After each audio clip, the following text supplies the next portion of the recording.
Everyone, मेरो नाम अजु प्रधान हो। म रामधुनी नगरपालिका वडा नम्बर 4 लालपुरमा बस्छु र यो मेरो पहिलो भ्लग हो। र मेरो पहिलो भ्लगमा म बारेमा जानकारी दिन्छु। म एक सफारी चालक हुँ। मेरो काम भनेको यो सिटी सफारी चलाउने र यसैबाट अर्निङ गर्ने खेतीपाती त्यस्तैसँग सम्बन्धित छ। र म यो सिटी सफारी चलाउँछु र आज म यता रामधुनी वनतिर आएको छु। आज म रामधुनीबाट लालपुरसम्म जाने बाटोको भिडियो बनाउँदैछु है। हजुरहरू पनि हेर्नु होला। यो चाहिँ हाम्रो रामधुनी मन्दिरको गेट। आज मेला रहेको छ। रामधुनी मन्दिर भयो। रामधुनी मन्दिरमा आउने बादरहरू र रामधुनी मन्दिरभन्दा केही अगाडिसम्म राम्रो पिच छ। त्यहाँभन्दा अगाडि बाटो एकदमै बिग्रेको छ। अब बाटो बनायो भत्किन्छ, फेरि बनाउँछन् भत्किन्छ, त्यस्तै चलिरहेको छ। अब यो बाटो चाहिँ कहिलेदेखि राम्रोसँग बनाएर व्यवस्थापन गर्ने हो। यो भर्खर बनाएको बाटो हो। यस्तो खालको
हाम्रो अब बिग्रेको बाटो सुरु भयो। यहाँ चाहिँ दुईवटा गाडी कटाउन पनि मुस्किल छ। सिङ्गल गाडीलाई पनि एकदम खाल्टा र खुल्टी भएर हामीलाई गाह्रो छ। बाटोको अवस्था यस्तो छ। यताबाट सिटी सवारी लिएर गयो भने त अवश्य पल्टिन्छ।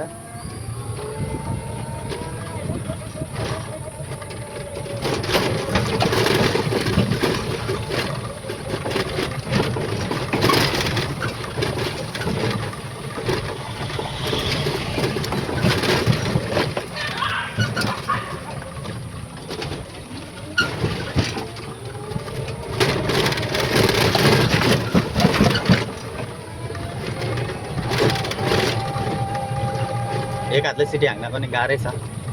झन् पछाडि कोही पनि हुनुहुन्न। भिडियो बनाउने मौका मिल्यो पहिलो भ्लगमै रामधुनी जाने बाटोको बारेमा। एकदमै हेर्नु खाल्टा र खाल्टी छ पुरा। पानी परेपछि त यहाँ पुरा ठाउँ छ पनि।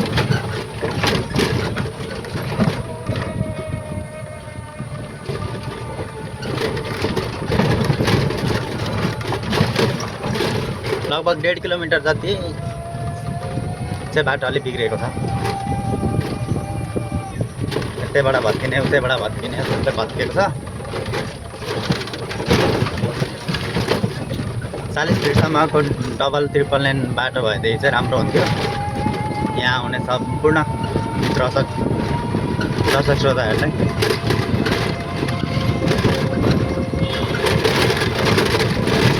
मेरो फर्स्ट भ्लग हो। सिटीवालालाई पुरा घुरेर हेर्दै थियो। आफैलाई कस्तो गाह्रो लागिरहेको थियो। खासै आफूलाई बोल्न पनि आउँदैन है। माइन्ड नगर्नु होला। खासै स्वर पनि राम्रो छैन। त्यस्तै छ। बिस्तारै बिस्तारै सुधार गरौँला। माइक पनि छैन, केही पनि छैन। बिस्तारै बिस्तारै लिउँला। सेल्फी स्टिकहरू के हो अब जान्दिनँ पनि न, त्यो पनि लिउँला बिस्तारै।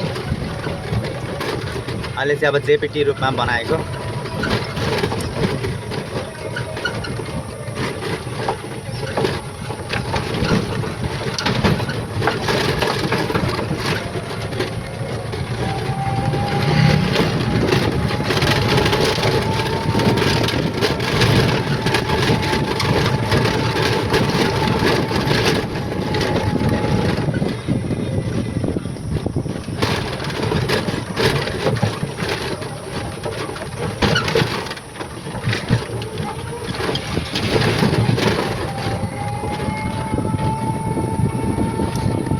यहाँ चाहिँ इक्राईको समिति भवनको पोखरी रहेको छ।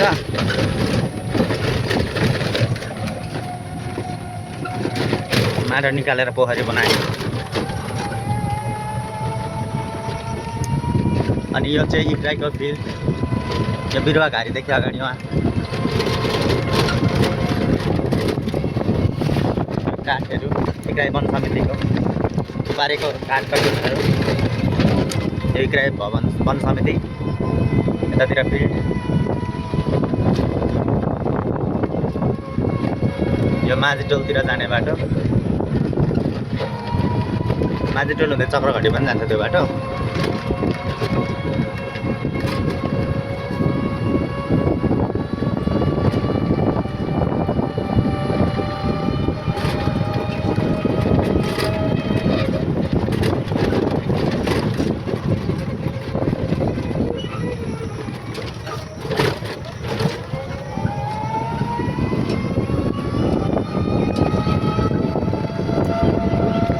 भाइ हो कि बहिनी कपाल त लामो छ, बहिनी नै हुनुपर्छ।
इक्राईको मोड आयो, इक्राई जाने मोड आइपुग्यो।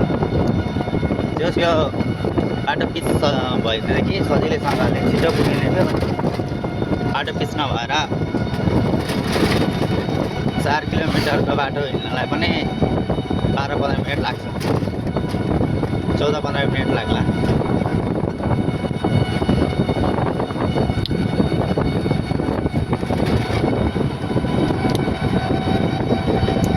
अब हामी आइपुग्यौँ कमा खोला।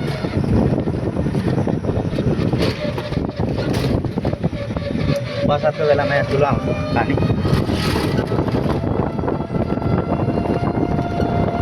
र पहिले यहाँ मान्छेहरू गाड्थे पनि भन्छन्। अब त्यो चाहिँ कहाँसम्म थाहा छ, पुरानो मान्छेहरूलाई थाहा होला। अब हामी चाहिँ पछिबाट जन्मेका भए। यहाँभन्दा अगाडि आइपुग्छ हाम्रो बुद्ध चोक। अनि बुद्ध चोकको फिल्ड पनि आइपुग्छ, फुटबल ग्राउन्ड।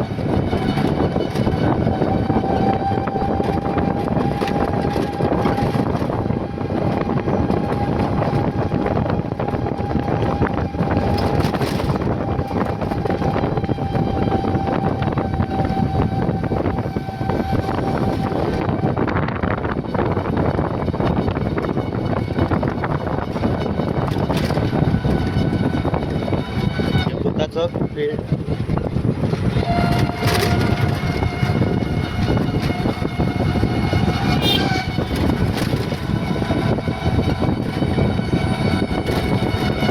पुरानो वन क्वार्टर।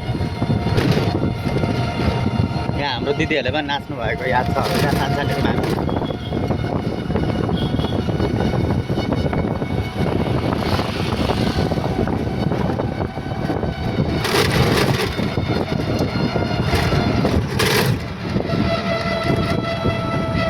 त्यसो हरि अङ्कलको धानको मिल धान कुटाउने ठाउँ। अब यहाँभन्दा अगाडि आउँछ बैठाक चोक, यता देब्रे मोड्यो भने मानपुर चक्रघटी जाने बाटो। अब यो आयो किच्रा खोला लालपुर एरिया आएको छ।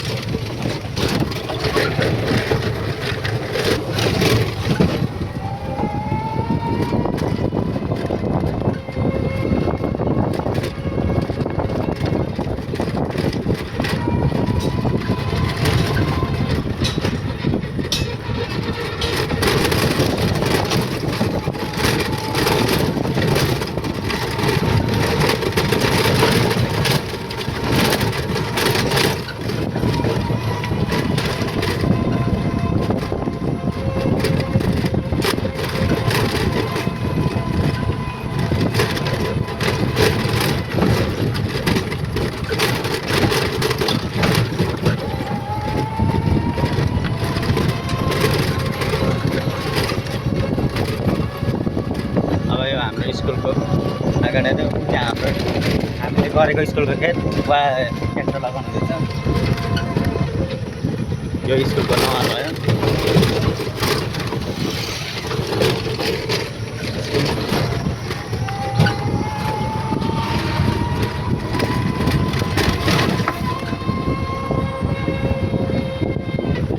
फाइनली हाम्रो घर आइपुग्यो।